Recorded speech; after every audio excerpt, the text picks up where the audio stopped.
Glórias a Ele.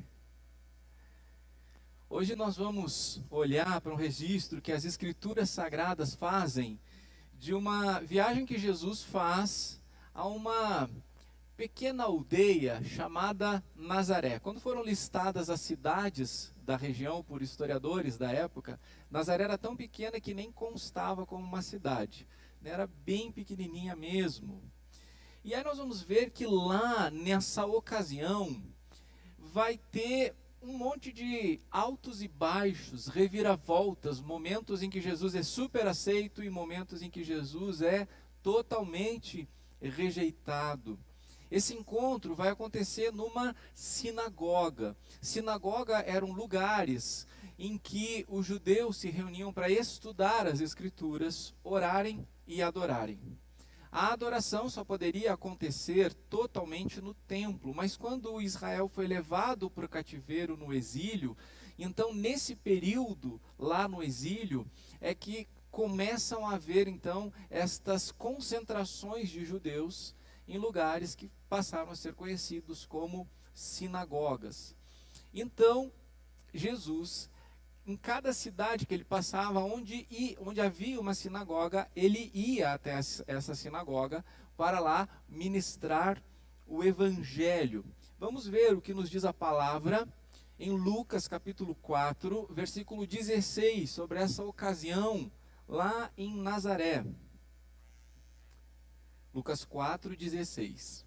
Jesus foi para Nazaré, onde havia sido criado. Num sábado, entrou na sinagoga, segundo o seu costume, e levantou-se para ler. Bem, a informação que nós temos aqui é que Jesus chega lá em Nazaré, que é um lugar onde, você sabe, ele havia passado a sua infância. Quando Jesus nasceu, ele nasceu em Belém. Mas aí, devido àquela perseguição de Herodes aos recém-nascidos, Jesus é levado por José e Maria para o Egito quando Herodes morre. José e Maria trazem Jesus de volta para a terra de Israel, para a Palestina, mas existe ainda um perigo ali, porque o sucessor de Herodes também é um homem violento. Então José e Maria decidem ir morar lá no norte, lá na Galileia, neste lugar chamado Nazaré. Então Jesus passa a maior parte da sua infância, do início da sua juventude, lá em Nazaré. E eu me lembro até um pouco da minha infância, que também foi numa cidadezinha muito pequenininha. Eu nasci em Pelotas, mas logo cedo minha família se mudou para Pinheiro Machado, mais para o sul ainda, uma cidade realmente muito pequena. Eu gosto de voltar para lá porque eu tenho lembranças, eu tenho boas lembranças daquele tempo lá, mas também eu gosto de fazer um retiro pessoal de tempos em tempos lá. Inclusive o meu inventário do Recuperando a Vida, onde a gente, guiado pelo Espírito Santo, faz um autoexame para entender se existe algum pecado em nossa vida que esteja como um obstáculo impedindo que a gente receba tudo aquilo que o Senhor está enviando para nós. Então, me sentei lá no centro de Pinheiro Machado, e Pinheiro Machado só tem centro, é tão pequeno que não tem bairro, né? Tudo é centro. Me sentei lá na Praça Central e ali passei o dia em oração, preenchendo o meu inventário.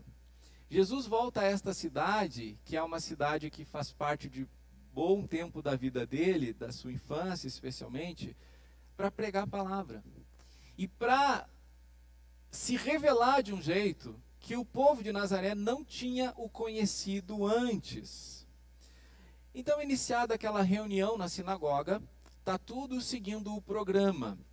Alguém que é respeitado na comunidade é convidado a fazer a leitura de um trecho das Escrituras. E depois de ler, se essa pessoa é bem respeitada, ela é convidada a se assentar numa cadeira especial. E nessa cadeira especial, explicar aquilo que foi lido, trazer uma aplicação daquilo que foi lido. Olha só, o versículo 17 nos informando isso em diante. Então lhe deram o livro do profeta Isaías, e abrindo o livro, achou o lugar onde está escrito: o Espírito do Senhor está sobre mim, porque ele me ungiu para evangelizar os pobres, enviou-me para proclamar libertação aos cativos e restauração da vista aos cegos, para pôr em liberdade os oprimidos e proclamar o ano aceitável do Senhor. Tendo fechado o livro, Jesus o devolveu ao assistente e sentou-se. Todos na sinagoga tinham os olhos fixos nele. Quando nós estamos lendo aqui livro, não é o livro como nós conhecemos hoje, né, em que nós temos páginas que folhamos, eram rolos. Então, em cada sinagoga haviam cópias das escrituras do que hoje nós conhecemos como Antigo Testamento. Então foi dado a Jesus o rolo do profeta Isaías. Jesus abre o rolo e lê o que corresponde a Isaías capítulo 61, versículo 1 e versículo 2. E aí, Jesus, sendo alguém que eles gostariam de ouvir nesse momento, é convidado para tomar assento naquela cadeira especial para poder falar a respeito do que leu. E é interessante que as pessoas estavam olhando fixamente para ele, com um olhar diferente, com um olhar de surpresa, com um olhar de curiosidade e ao mesmo tempo com um olhar maravilhoso. Por que isso? Olhar maravilhado. Porque quando Jesus saiu de Nazaré com cerca de 30 anos de idade, ele era conhecido como um carpinteiro, filho de carpinteiro. Ele era alguém que não chamava a atenção da comunidade, mesmo uma comunidade pequena. Mas acontece que quando Jesus sai de Nazaré, inicia oficialmente o seu ministério terreno aqui neste mundo. Quando ele sai de Nazaré, ele vai ser batizado, ele vai ser tentado e ele começa então a ministrar na região o evangelho. E acontece que a ministração de Jesus é diferente, as pessoas nunca ouviram alguém falar do jeito que aquele homem está falando. E ele começa a realizar milagres, coisas que eram consideradas incuráveis, estavam tendo solução em Jesus. Jesus só curou enfermidades que eram incuráveis por outros meios naquele período. Então eram coisas que realmente chamavam a atenção das pessoas, maravilhavam as pessoas. Então, com tudo isso, ele se tornou uma celebridade. Ele começou a ser alguém famoso, alguém que enchia os auditórios, alguém que lotava as sinagogas. Olha só, o próprio evangelista Lucas nos falando sobre isso, né? Eu comecei a ler nessa noite o versículo 16. Agora a gente vai ler 2 versículos antes para entender o quão famoso Jesus chega agora em Nazaré. Lucas 4:14. Então Jesus, no poder do Espírito, voltou para a Galileia, né? Nazaré é uma aldeia nesta região que é a Galileia. E a sua fama correu por toda aquela região e ensinava nas sinagogas, sendo elogiado por todos. Jesus sai como filho do carpinteiro, como um carpinteiro, e volta como celebridade. Então, por isso, essa informação que nós encontramos lá no versículo 20, de que todos tinham os olhos fixos nele. Ele realmente está com a atenção das pessoas voltadas para ele. E diante desses olhos atentos, Jesus vai fazer uma declaração, que é uma declaração bombástica. Versículo 21. Então Jesus começou a dizer: hoje se cumpriu a escritura que vocês acabam de ouvir. Isso aqui é algo muito surpreendente. Porque qualquer pessoa antes de Jesus que tivesse aberto o rolo em Isaías, no que corresponde ao capítulo 61, versículos 1 e 2, dizendo: o Espírito do Senhor está sobre mim e me ungiu para pregar, para libertar, para proclamar o ano aceitável do Senhor, sentaria na cadeira e dizia: olha, isso se refere ao Messias que nós estamos esperando. No futuro, não sabemos quando, ele vai aparecer. Porque esta é uma profecia messiânica.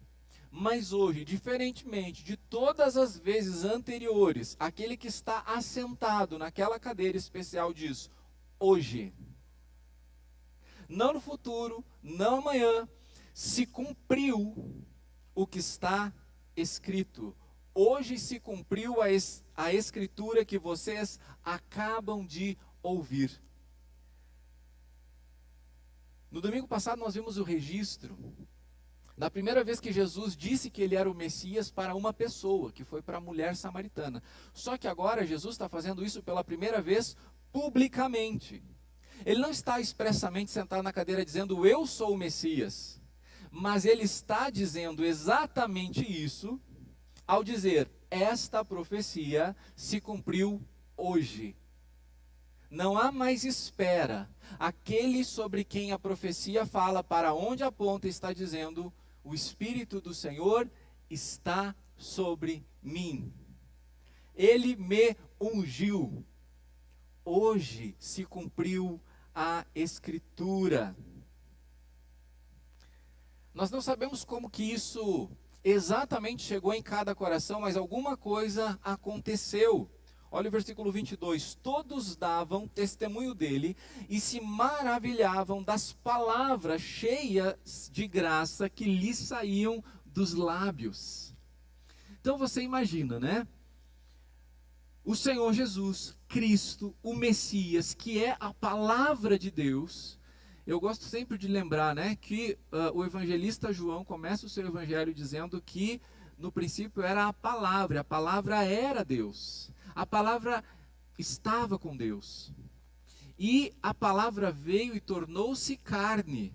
Há uma grande confusão no meio evangélico que, embora não diga isso, crê que a palavra tornou-se livro. A palavra não tornou-se livro, a palavra tornou-se carne. Então está diante deles a própria palavra viva de Deus, lendo o registro de palavras de Deus, proféticas aqui neste caso, falando aquelas pessoas. Então imagina como é que está ardendo o coração daquelas pessoas na sinagoga em Nazaré. Nunca, jamais alguém tinha sentado naquela cadeira falando daquele jeito. E muito menos reivindicando para si o cumprimento das profecias. Nunca uma voz tão poderosa havia sido proclamada. Então todos estavam, num primeiro momento, maravilhados. Só que daqui a pouco tem uma voz. Sempre tem uma voz, né? E daqui a pouco alguém grita lá: mas vem cá, não é esse o filho de José? E aí começa o burburinho, né? Sim, é o Jesus ali, o filho de José. O evangelista Marcos, falando sobre a passagem de Jesus em Nazaré, nos traz essa informação aqui, Marcos 6,3. Não é este o carpinteiro? E escandalizavam-se por causa dele. Essas vozes, nós temos que estar muito atentos a elas, né? O apóstolo Pedro, quando ele sai resoluto do barco e vai caminhar sobre as águas, ele vai bem, ele começa bem, mas ele ouve a voz do vento, ele ouve outros sons, ele tira a sua atenção da voz de Jesus que diz: vem, e ele começa a naufragar. Aqui, nesta sinagoga, nós temos a mais importante, a mais memorável reunião que jamais houver e jamais houve depois daquele momento. Ali, onde o próprio Filho está dizendo: estou aqui cumprindo as profecias, sou eu quem vocês esperam. O coração se alegra, eles ficam maravilhados, mas vem a voz, aquela voz. Quantas vezes você toma decisões, quantas vezes você vê Jesus, quantas vezes você começa a ser guiado pelo Espírito, e aí vem aquela voz que diz: mas, olha aquilo ali, olha para cá, não esquece daquilo outro, mas é aquele teu outro plano. Como estas vozes complicam as nossas vidas, porque no final das contas, tudo tem a ver com quem você dá ouvidos, ou a quem você dá ouvidos. Lembra do que o pastor Carlos Macor diz? Aquilo que tem a sua atenção, tem você. Então tinha alguém sentado na cadeira dizendo: hoje se cumpriu a profecia, mas tem uma outra voz que daqui a pouco surge, né? Mas não é o filho de José. Aquilo que tem a sua atenção tem você. Então se você dá atenção para o Cristo, o Messias, é uma coisa. Mas se dá atenção àquela voz que surge dizendo, mas é só o carpinteiro. Nada disso do que ele está dizendo, não é bem assim. E infelizmente, naquela reunião, naquele dia, naquela sinagoga em Nazaré, o que vai crescer chamando a atenção é a voz do ele é só o carpinteiro. Do céu à terra em alguns segundos. Olha só a reação de Jesus a esse endurecimento do coração deles, a partir do versículo 23. Então Jesus disse, sem dúvida, vocês citarão para mim o provérbio, médico, cure-se a si mesmo. Dirão, tudo que ouvimos que você fez em Cafarnaum, faça-o também aqui na sua terra. E Jesus prosseguiu, de fato, afirmo a vocês que nenhum profeta é bem recebido na sua própria terra. Na verdade, lhes digo que havia muitas viúvas em Israel no tempo de Elias, quando o céu se fechou por 3 anos e 6 meses, reinando grande fome em toda a terra. E Elias não foi enviado a nenhuma dessas viúvas de Israel, a não ser a uma viúva de Sarepta de Sidom. Havia também muitos leprosos em Israel nos dias do profeta Eliseu, e nenhum deles foi purificado, a não ser Naamã, o sírio. É interessante, Jesus está trazendo aqui o exemplo de profetas como Elias e Eliseu, porque Elias e Eliseu ministraram ali pertinho, a poucos quilômetros de Nazaré. De Nazaré dava para ver montes, nos quais havia atividade profética destes homens. Então, alguém que operou naquela região, operou milagres poderosos de misericórdia com pessoas de fora de Israel, com estrangeiros, porque não havia fé suficiente em Israel. Então Jesus, lendo o pensamento deles, revela a incredulidade do coração deles, dizendo, olha, não mudou nada. Desde o tempo de Elias e Eliseu, vocês não conseguem separar aquela pessoa, a ideia do convívio com aquela pessoa, da ideia de que Deus pode usar aquela pessoa tremendamente. Porque eles estavam acostumados com Jesus. São mais de 2 décadas vendo Jesus, o filho do carpinteiro, que não houvera se revelado como Messias antes, porque não havia chegado a hora. Mas quando Jesus diz, sou eu, para a mulher samaritana, eu que estou falando contigo, eu sou o Messias, agora que Jesus está dizendo aqui em Nazaré, na sinagoga, hoje se cumpriu a profecia, não pode, a gente te conhece. Aquele ali, ó, ele comprou uma mesa que tu fizesse, inclusive, aquele lá fez uma cadeira, aquele lá comprou uma cadeira, tem aqui clientes teus, que negócio é esse de que hoje se cumpriu? Tu é o carpinteiro, tu é o filho de José, porque é interessante isso que eles dizem, né? Ele não é o filho de José, porque quando Jesus está dizendo, o Espírito do Senhor está sobre mim e me ungiu, ele está dizendo que ele é o filho de quem? Está dizendo que é o filho de quem?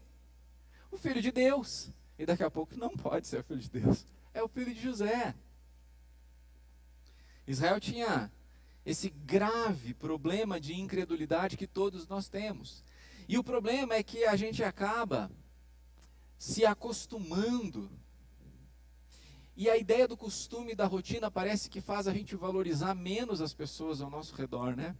Eu e Felipe e José, às vezes a gente conversa de quantas vezes a gente passa 5 anos dizendo uma coisa para alguém. Daí a pessoa escuta uma pregação no YouTube e ela vem toda feliz dizendo que a vida dela mudou porque agora ela entendeu tal coisa que a gente está dizendo há 5 anos, né?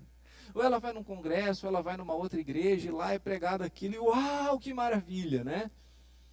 Parece que tem que ser alguém de fora, tem que ser alguém de longe, porque quando a gente vê a pessoa perto da gente, vivendo assim a vida como ela é, a gente acha que o Espírito do Senhor não está agindo poderosamente. E talvez esse seja um grande desafio aqui na comunhão, porque todos os pastores dessa igreja são transparentes em relação à vida como ela é. Nós não fazemos de conta que nós descemos do monte na hora do culto para pregar. Não, eu saí da minha casa. Pensa quando você conheceu seu marido ou a sua esposa. Você levantava a voz para ele? Você levantava a voz para ela? No primeiro mês, você era duro, direto, ríspido? 5 anos depois, você pode dizer que nunca levantou a voz para o seu marido e para a sua esposa? 10 anos depois, você pode dizer que nunca foi ríspido, que você continua com a mesma gentileza, com a mesma admiração do primeiro mês em que se conheceram, em que começou toda aquela conquista, frio na barriga, a gente precisa entender que esse é um padrão humano. A gente acaba dando menos para as pessoas com quem a gente convive mais. Perceba isso, a gente acaba dando menos crédito, acreditando menos no potencial, menos na capacidade, entregando nós mesmos menos para as pessoas com quem a gente convive mais. Então faz muito sentido que o profeta não tenha honra na sua própria terra, porque parece que o convívio desgasta o nosso olhar em relação ao potencial das pessoas, e deveria ser o contrário.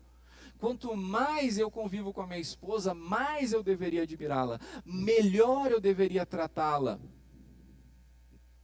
Então, muito cuidado, porque isso desgasta os relacionamentos, mas não desgasta só os relacionamentos humanos, nos desgasta o relacionamento com o Senhor, porque parece que quanto mais tempo a gente tem de jornada cristã, mais a gente vai esfriando na fé.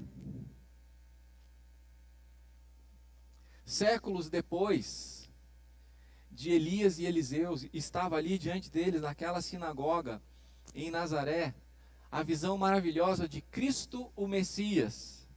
Mas o que eles decidiram enxergar ali? Jesus, o carpinteiro, o filho de José.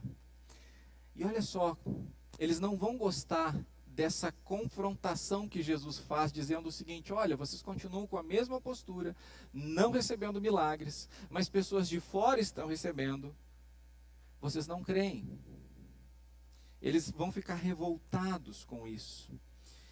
Olha aqui então, Lucas 4, 28. Todos na sinagoga, ouvindo estas coisas, se encheram de ira. Como é que estava o coração deles antes? Cheio de admiração. Agora está cheio de ira.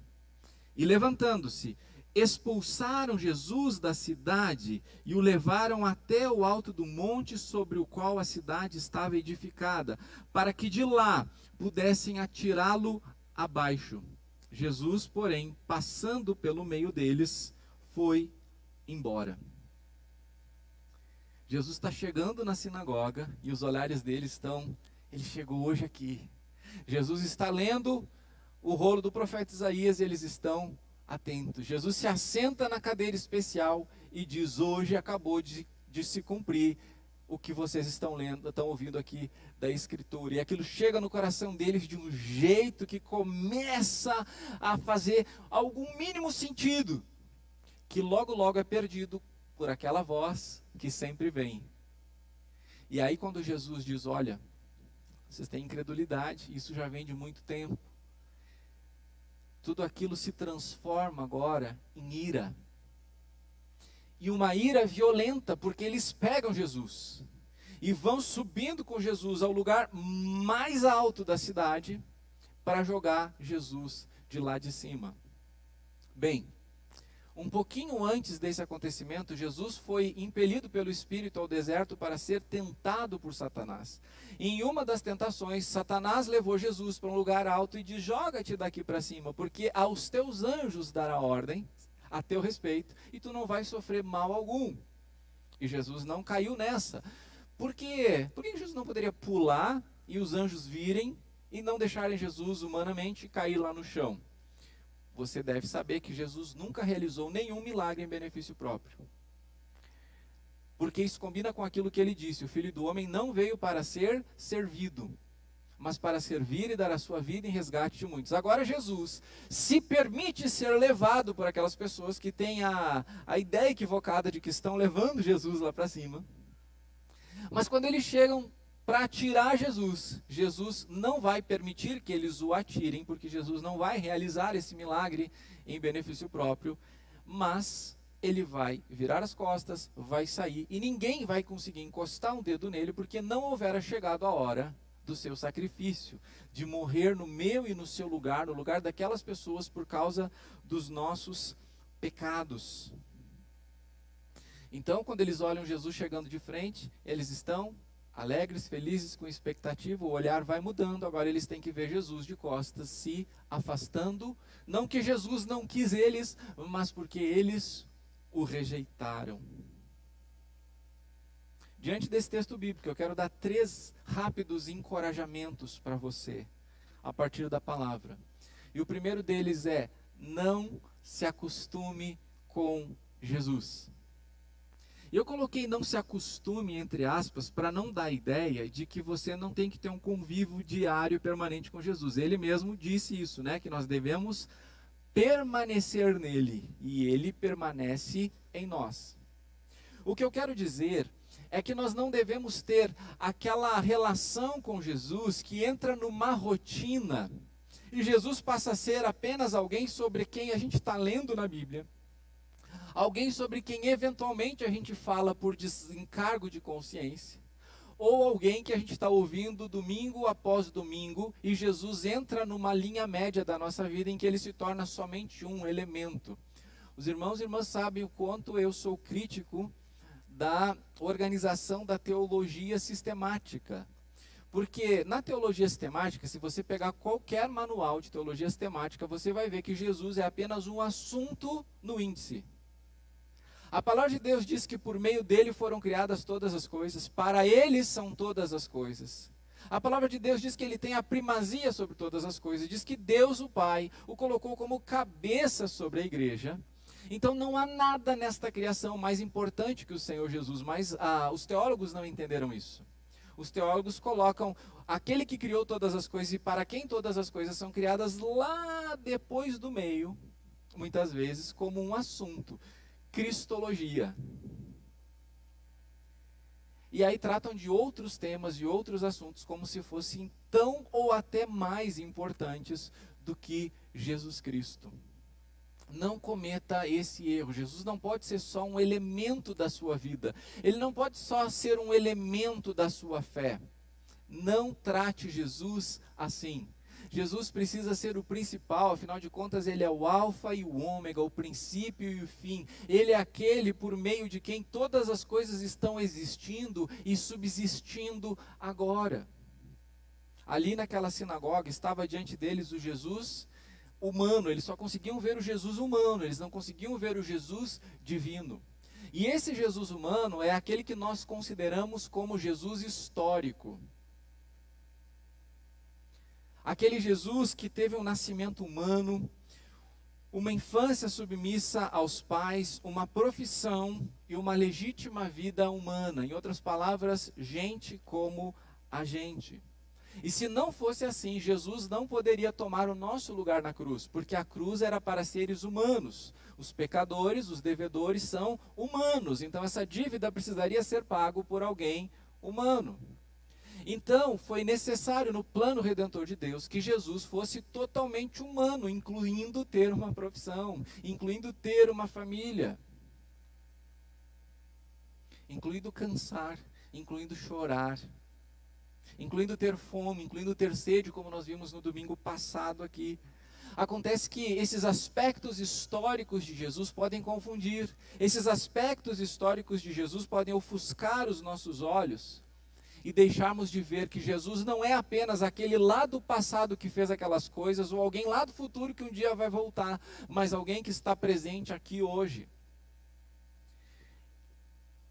Existe um parâmetro para o culto ser bom ou ruim. Na minha opinião, o parâmetro de um culto ser bom ou ser ruim é sentir a presença de Jesus que está aqui. E a presença de Jesus não pode ser ministrada, eu não posso jogar a presença de Jesus para você. A presença de Jesus, ela é sentida individualmente, mesmo em meio a uma multidão. Por exemplo, lembra da mulher que por 12 anos sofria um fluxo de sangue que não tinha como parar e tinha gastado tudo o que ela possuía, buscando cura?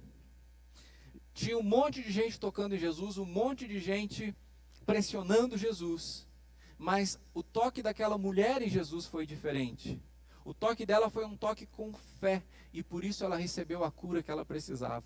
Por isso ela recebeu a atenção de Jesus. Nós estamos todos reunidos aqui, mas deixa eu dizer para você, se Jesus é apenas o Jesus da Bíblia em relação ao passado, ou aquele que vai voltar um dia, você perde de receber manifestações da presença dele aqui e agora, porque ele está vivo. Ele disse, eu vou estar com vocês todos os dias. E ele disse, onde estiverem 2 ou 3 reunidos no meu nome, ali eu estarei no meio deles. E Jesus está aqui, meus irmãos, porque nós estamos reunidos em nome dele. O que você vai receber nesta celebração, o que você está recebendo, ou não vai receber, ou está deixando de receber, não depende de mim, não depende da Raquel, não depende de nada aqui nesse prédio, de nenhuma outra pessoa, a não ser da fé que você tem em quem Jesus é e no que Ele faz. Por isso, meu segundo encorajamento é: creia no poder de Jesus. Creia no poder de Jesus. Jesus continua atuando hoje. Marcos 6,5, falando sobre a ocasião em que Jesus esteve em Nazaré, diz o seguinte: não pôde realizar ali nenhum milagre, a não ser curar uns poucos doentes, impondo-lhes as mãos, e admirava-se da incredulidade deles. Jesus não pôde fazer ali em Nazaré nenhum milagre. Aí é como se Marcos colocasse um parênteses aqui, dizendo: tá bom, vai, alguns ele fez porque ele viu a situação daquelas pessoas, né? Jesus não ia simplesmente virar as costas. É muito provável que esses doentes aqui que foram curados, esses doentes aqui que Jesus impôs as mãos, é que estavam numa situação tão triste, tão ruim, tão dramática, que não conseguiam nem ter entendimento para poder dizer: ei, não vai embora, eu creio. Muitas pessoas, hoje em dia, e cada vez mais, deixam de receber coisas de Jesus porque passaram do ponto de entender quem Jesus é por questões de enfermidade, de doença mental. E eu não estou falando de louco, eu estou falando das enfermidades emocionais. Então, quando você diz para alguém que está numa depressão profunda, creia em Jesus, é bem provável que esta pessoa não vai conseguir usar a fé naquele momento. Por isso ela precisa ser ajudada pelas pessoas que estão ao redor. Por isso ela precisa ser amparada, encorajada a buscar ajuda profissional também, enquanto você com sua fé está orando pelaquela pessoa. Não significa que você não vai ministrar palavras de fé em relação a ela. Você vai sim, mas você entende que aquela pessoa está num ponto em que não depende só dela querer. Então, pelo menos na minha opinião, eu acho que se trata dessas pessoas aqui que Jesus não requereu a fé delas naquele momento, mas as curou. Agora, todas as outras que poderiam ter exercido sua fé e não exerceram, não receberam milagres. Em Cafarnaum, que é a cidade para onde Jesus tinha se mudado depois de sair de Nazaré, muita gente foi curada. Por onde Jesus passava, curas absurdas aconteciam, poder de Deus manifestado aconteciam, mas ali em Nazaré não aconteceu. Jesus, meus irmãos, não é apenas este aqui que está registrado na história do passado, é alguém que está atuando hoje. E eu gosto de lembrar da presença viva de Jesus em minha vida, operando por sua graça, misericórdia e poder.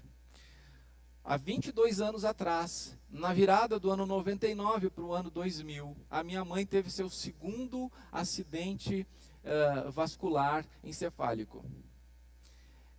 Se você acompanha a comunhão há muito tempo, você sabe a história que eu coloco aqui de vez em quando em relação à minha mãe, que já teve 2 AVCs, já teve infarto, já fez 2 cirurgias do coração, na sua juventude teve febre reumática, e em 2000 foi o pior de todos os AVCs. E o que os médicos disseram é que não havia mais retorno, que ela realmente estava morrendo. Então minha mãe estava em coma na UTI, e eu lembro até hoje de meu pai saindo chorando da UTI, dizendo: Jesus está levando a tua mãe.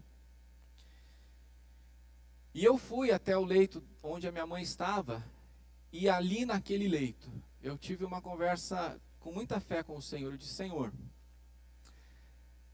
eu tenho sabido de tantos milagres que tu tens feito, mas agora eu gostaria que o Senhor fizesse um milagre aqui e agora. Senhor, eu tenho intercedido por tantas pessoas, agora eu estou diante do Senhor intercedendo pela minha mãe, aqui, desenganada pelos médicos. Então, em nome do Senhor Jesus, eu peço que tu abra os olhos dela. E ela abriu os olhos naquele momento. Ela foi curada. Ontem, sábado, nós comemoramos os 70 anos da minha mãezinha. 22 anos depois. Porque o Senhor continua agindo agora. O Senhor continua agindo agora. Mas nós precisamos entender que a ação de Jesus dá uma margem para a nossa ação de fé. Quando está dizendo que Jesus não pôde realizar nenhum milagre ali, não está dizendo que Jesus não tinha poder para realizar milagres ali, tanto é que ele curou alguns, né? Porque em sua soberania o Senhor deu uma margem, um espaço para que você e eu exerçamos a fé. Então ele pode curar, ele pode fazer, ele pode responder, mas ele só fará se você crer. Quando Deus decide fazer uma coisa, quando Deus decide não fazer uma coisa, nada muda. A palavra de Deus diz: agindo eu, quem impedirá? Então, se Deus agiu para fechar uma porta e decretou que essa porta fique fechada, ninguém vai conseguir abrir. Se Deus decretou que uma porta seja aberta, ninguém vai conseguir fechar. Mas em não se tratando de decreto de Deus, se tratando da manifestação de um querer de Deus, de uma vontade de Deus, de um preceito de Deus, há sim margem para nós agirmos e reagirmos. Gosto sempre de lembrar aquela ocasião em que muitas pessoas foram batizadas por João, mas os mestres da lei, os líderes religiosos, não foram. E Lucas, esse mesmo Lucas aqui, ele registra que eles rejeitaram quanto a si mesmos os propósitos de Deus. Então, muitas vezes, há um propósito de Deus para liberar cura para a sua vida, liberar cura para as pessoas ao seu redor, trazer respostas para você, trazer sentido para você, trazer soluções para você. É propósito do Senhor. Mas a maneira de rejeitar os propósitos do Senhor é não crer nele e não crer no que ele pode fazer, não crer no interesse que ele tem de fazer, não crer no amor dele por você. Um amor presente. Não o amor de alguém que não pode fazer nada, está impassivo, mas alguém que ama tanto você, que deu de presente a liberdade.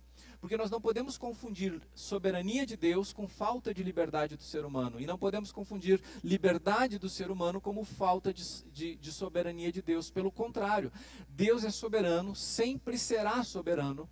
Mas ele, em sua soberania, decidiu criar um ser livre. Por que Deus quis criar um ser livre?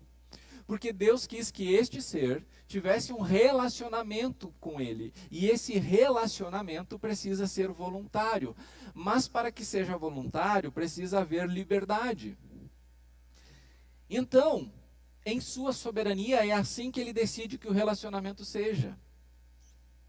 Um relacionamento de amor que vai acontecer em liberdade, com livre escolha.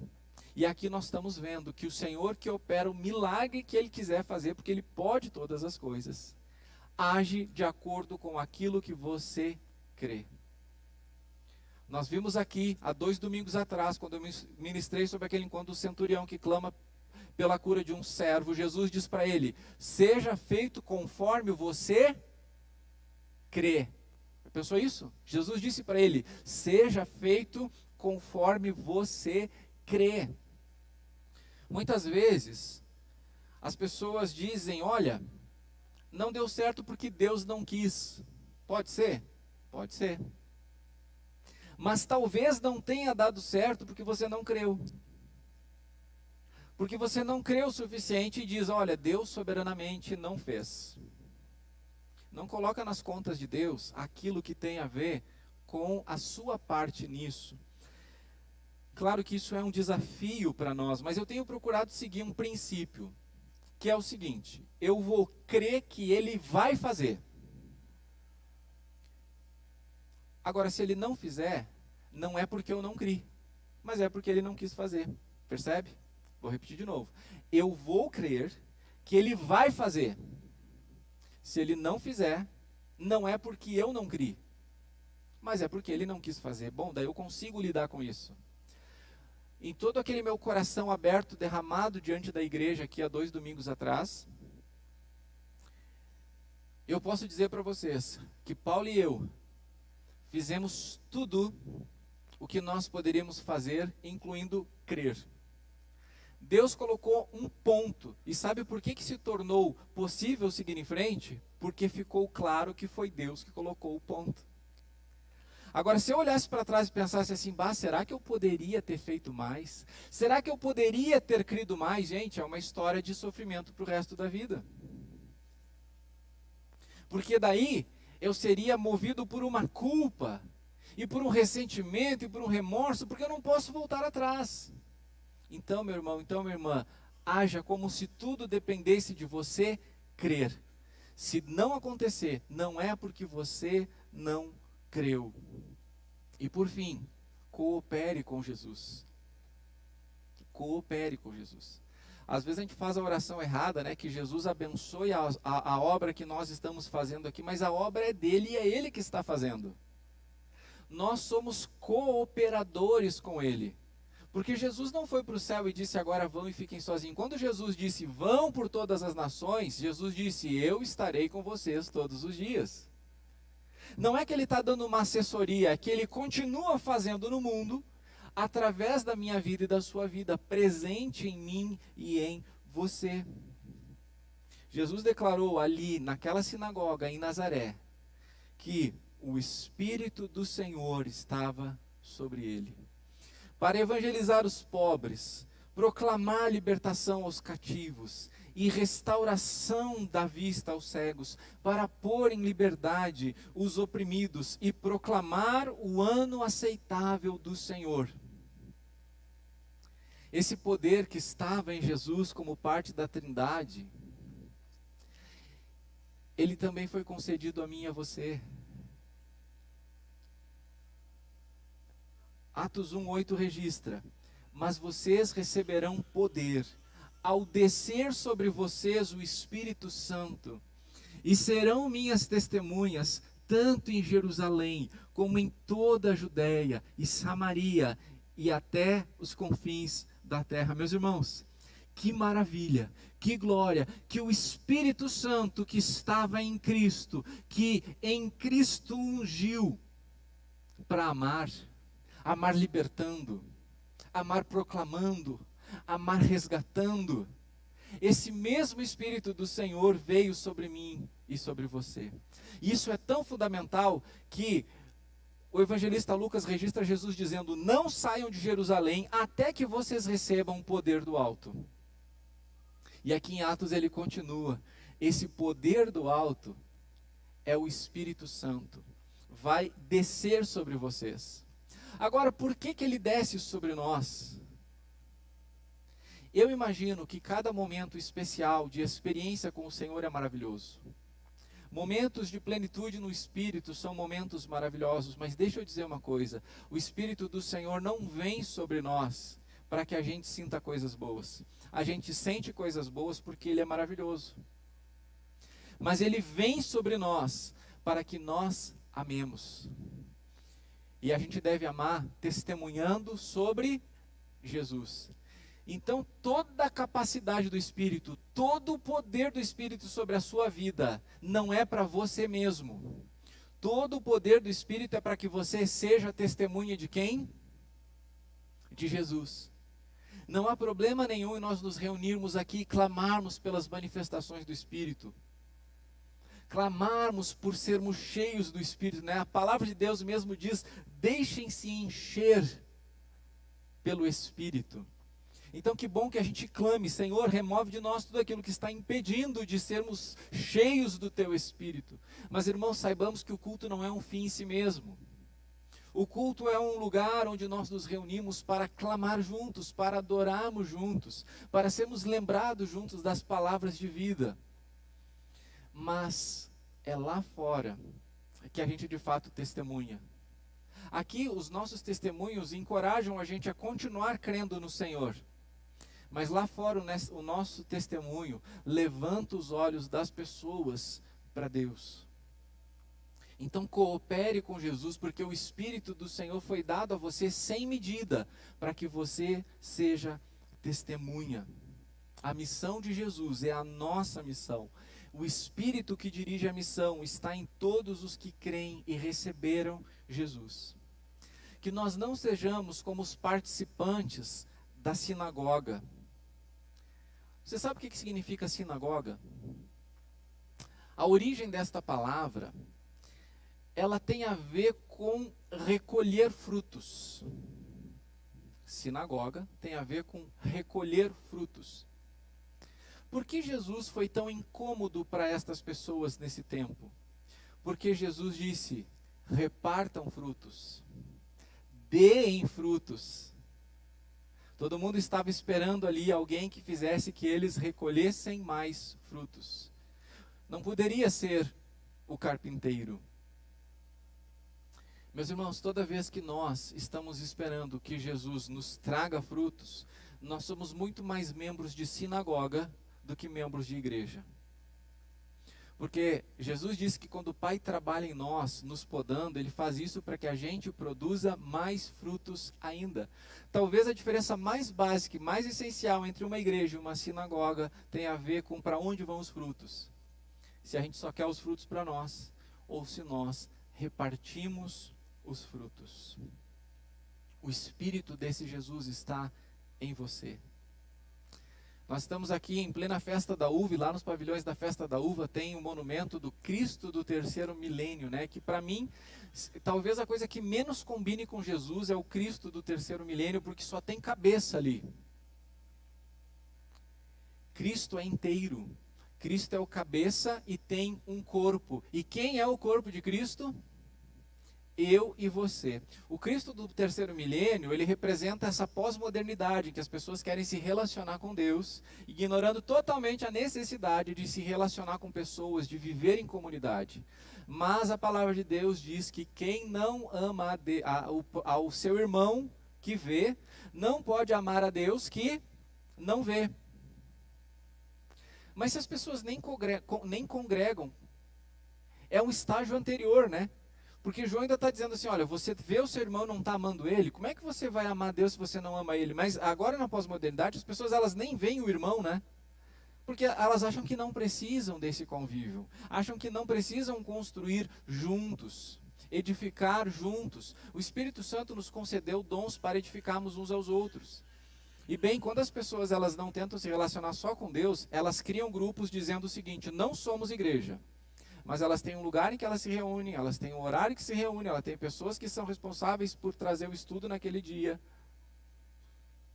Mas não são igreja, né? Eles são outra coisa, eles não são institucionalizados. Isso é um equívoco muito grande desse tempo que nós estamos vivendo. Olha, você não é menos ser humano porque você tem o CPF. Assim como a igreja não é menos igreja porque tem o CNPJ. É porque com CNPJ e com CPF a gente resolve algumas coisas desse mundo natural aqui. Então não confunda sermos uma igreja que tem o CNPJ com não sermos a igreja na qual Jesus Cristo reina, vive, lidera hoje. E eu desejo que o Espírito Santo aqueça ou reaqueça os nossos corações, para que a gente se entenda como ungidos pelo Senhor para fazer com Jesus aquilo que Ele está fazendo no mundo. E também não confunda responsabilidades universais de discípulos com ministérios. Porque o Espírito Santo, conforme o Novo Testamento explica, concedeu dons aos discípulos de Jesus, para que com esses dons eles edifiquem o corpo de Cristo. Então, servir em um ministério é usar dons que o Espírito Santo deu para edificar o corpo de Cristo, seja em suas ações para dentro, seja em suas ações para fora. Por exemplo, falar de Jesus não é ministério. Falar de Jesus é responsabilidade de todos os discípulos. Agora, fazer parte de um grupo de pessoas que receberam o dom do evangelismo para potencializar as ações de evangelismo, isso é um ministério. Então, eu não escolho não falar de Jesus porque eu faço parte desse ministério aqui. E eu não escolho fazer parte do ministério e não falar de Jesus, ou falar de Jesus e não fazer parte de um ministério porque eu já falo de Jesus, ou porque eu já ajudo o meu vizinho. Estas são responsabilidades individuais que nós temos. O Espírito do Senhor está sobre nós, nos capacitando para sermos discípulos onde nós estamos e juntos como igreja, edificarmos o corpo de Cristo.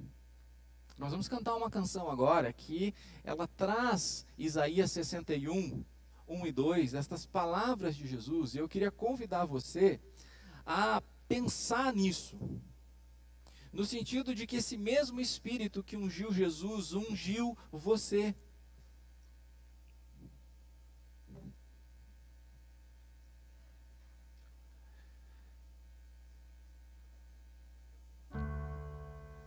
Se você quiser se colocar em pé para cantarmos juntos ao Senhor esta oração, essa declaração. O Espírito do Senhor está presente para consolar. É Deus com a gente exalando vida, forças para caminhar. O Espírito do Senhor está presente para consolar. É Deus com a gente exalando vida, forças para caminhar.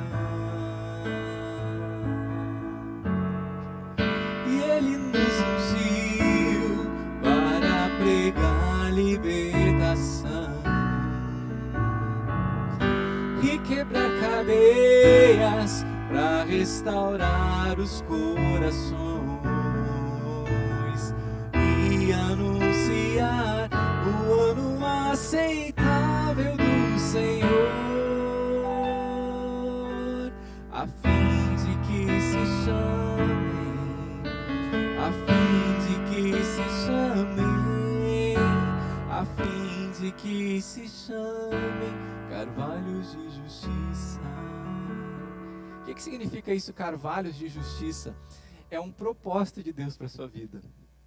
Jesus leu ali na sinagoga, em Nazaré, Isaías 61, 1 e 2. E o versículo 3 diz o seguinte: e a pôr sobre os que choram em Sião uma coroa em vez de cinzas, óleo de alegria em vez de pranto, manto de louvor em vez de espírito angustiado. Eles serão chamados carvalhos de justiça, plantados pelo Senhor para a sua glória. Tem muita gente sofrendo ao seu redor, meu irmão. Muita gente sofrendo ao seu redor, minha irmã. As pessoas estão cada vez sofrendo mais. Olha, passamos por algo tão difícil, tão doloroso, mas uma das coisas que ficou é que a gente tem enxergado mais as dores das pessoas ao nosso redor, e nós temos clamado mais por elas. E o Espírito do Senhor está sobre nós, o Espírito Santo está sobre você, para você pregar, para você proclamar, para você levar a libertação, para você colocar sobre os que choram uma coroa em vez de cinzas, óleo de alegria em vez de um pranto, manto de louvor em vez de espírito angustiado. Carvalho é uma árvore nobre que se reveste de força, de durabilidade, de beleza. As raízes do carvalho se fortalecem mais na tempestade. E é isso que o Senhor faz comigo e com você. Ele permite que a gente esteja em meio às tempestades, mas Ele está nos fortalecendo. Hoje pela manhã, enquanto eu estava ministrando exatamente essa música, eu recebi um cartão que tinha um recado. O irmão mais novo de uma irmã membro da nossa igreja tirou a sua vida hoje pela manhã. Enquanto eu dizia que as pessoas ao nosso redor estão sofrendo, eu recebi essa informação que é o ápice do sofrimento humano, quando ele não consegue mais ver vida possível e tira a sua vida. A gente nunca sabe em que ponto estão as pessoas ao nosso redor, no tamanho da sua dor, mas ei, o Espírito do Senhor ungiu você. Traga palavras de bênção, traga palavras de fé. Esteja junto, não sei o que dizer, esteja junto. Eu agora quero convidar você a interceder pela vida de pessoas que sofrem ao seu redor. Levante um clamor aí pela vida de pessoas que o Espírito do Senhor trouxer a você. Clame por elas. Se o Espírito Santo está trazendo a você, comece a interceder aí. E você não está intercedendo por um Deus distante, mas por um Deus que está aqui presente. Você está intercedendo com a unção do Espírito Santo de Deus. Clama pela vida dessa pessoa agora. Clama, intercede em nome de Jesus. Pede estratégias como amar mais e melhor.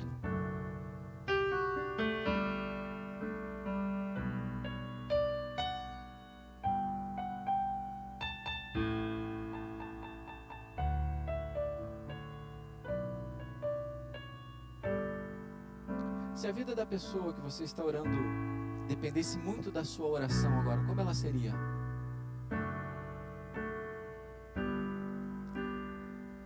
Se Você lembra dos amigos do paralítico? Fizeram um buraco no teto e levaram o paralítico até Jesus. E aí está escrito lá, vendo a fé que eles tinham, Jesus curou o paralítico.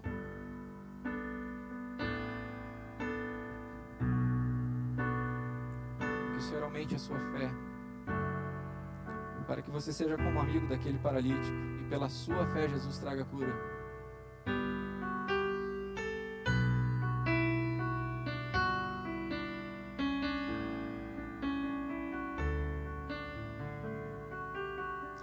O Espírito do Senhor está presente para consolar.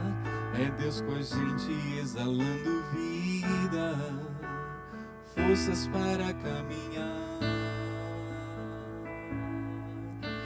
O Espírito do Senhor está presente para consolar.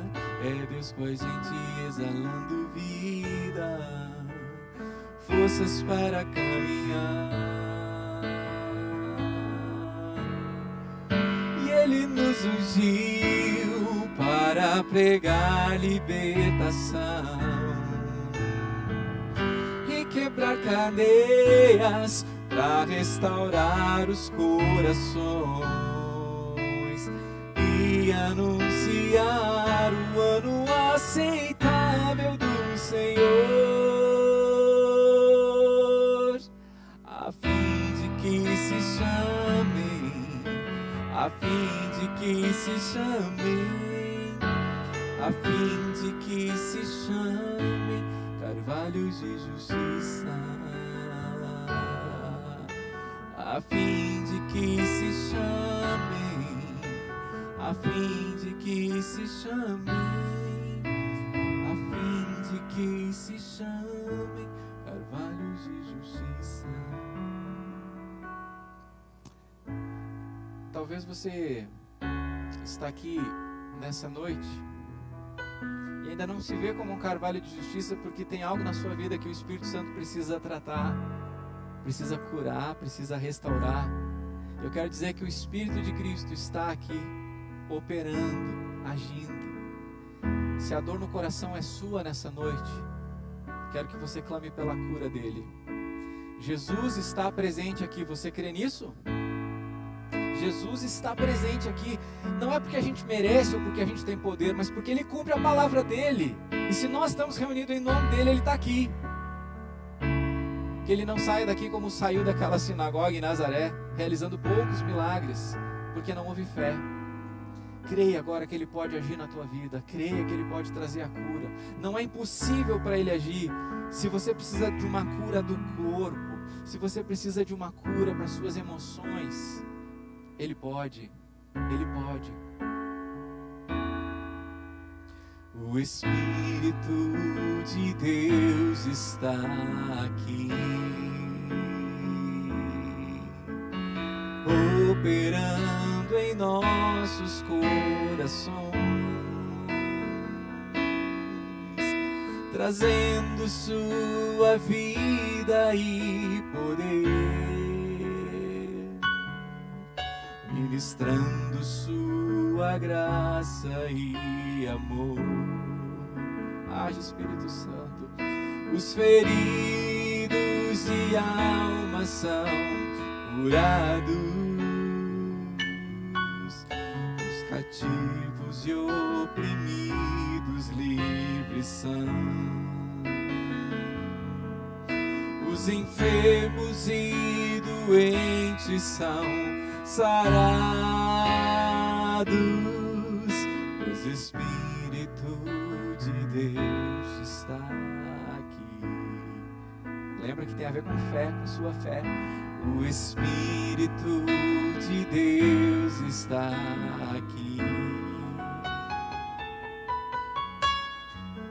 operando em nossos corações,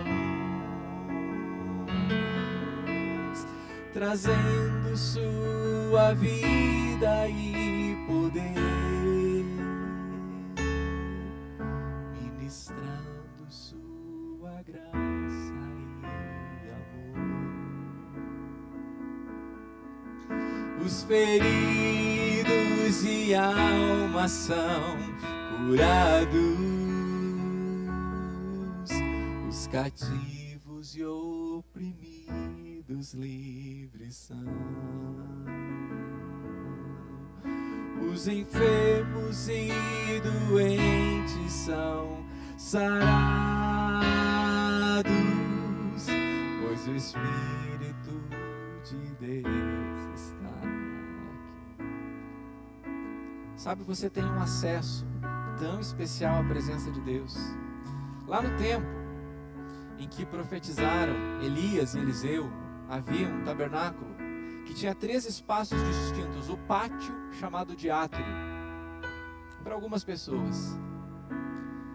Só que dentro do tabernáculo tinha o santo lugar, para menos pessoas ainda.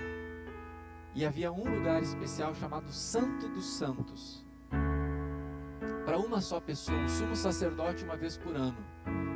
Quando Jesus, no poder do Espírito, morreu em nosso lugar, a divisão entre o santo lugar e o santo dos santos foi rompida. E o autor de Hebreus nos convida: cheguemos-nos, pois, com ousadia para esse lugar, pelo novo e vivo caminho. A canção que nós vamos cantar chama poeticamente esse lugar de Sala do Trono.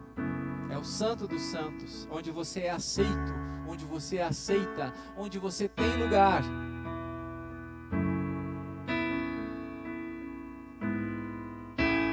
Pai, eu quero contemplar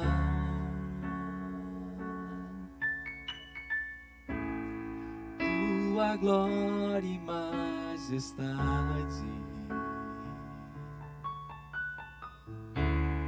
Pai, eu quero, em espírito e em verdade, em espírito e em verdade, não apenas no átrio ou no santo lugar. Eu quero te entronizar entre os querubins.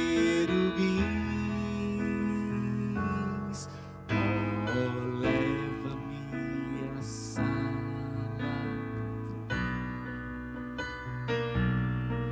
pelo novo e vivo caminho,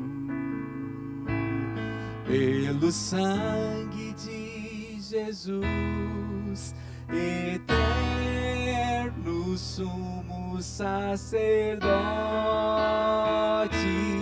Oh, leva-me ao santo dos santos, pra te adorar, Senhor. Oh, leva-me ao santo dos santos, pra te adorar, Senhor. O Espírito de Deus está aqui. Não esquece da fé, operando em nossos corações, trazendo sua vida e poder, ministrando sua graça e amor. Os feridos de alma são curados, os cativos e oprimidos livres são, os enfermos e doentes são sarados, pois o Espírito de Deus está aqui, pois o Espírito de Deus está aqui. Você pode colocar a mão sobre o seu coração e declarar isso? Pois o Espírito de Deus está aqui, pois o Espírito de Deus está aqui.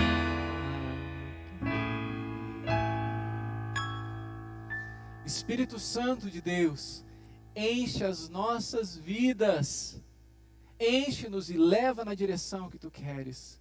Espírito Santo de Deus, nós que vivemos em Ti, queremos andar também em Ti. Frutifique em nossas vidas. Queremos o amor, a alegria, a paz, a paciência, a bondade, a amabilidade, a fidelidade, a mansidão e o domínio próprio, para que com o Teu fruto repartamos com as pessoas ao nosso redor. O Espírito do Senhor está sobre nós, Ele nos ungiu e nós somos gratos por isso. Em nome do Senhor Jesus. Amém, amém e amém. Tenha uma semana cheia do poder do Espírito Santo de Deus. Você é ungido, você é ungida. Vá na paz.